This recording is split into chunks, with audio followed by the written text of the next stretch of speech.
أعوذ بالله من الشيطان الرجيم.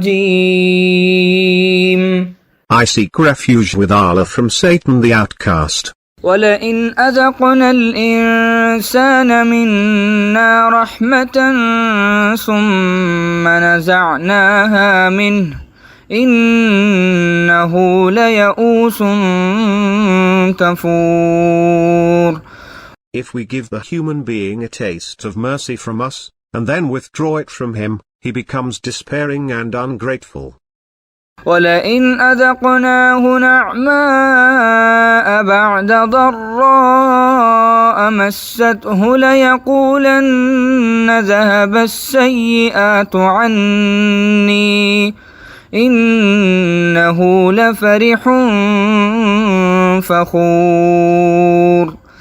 And if we give him a taste of prosperity, after some adversity has afflicted him, he will say, troubles have gone away from me. He becomes excited and proud. إلا الذين صبروا وعملوا الصالحات أولئك لهم مغفرة وأجر كبير. Except those who are patient and do good deeds, these will have forgiveness and a great reward.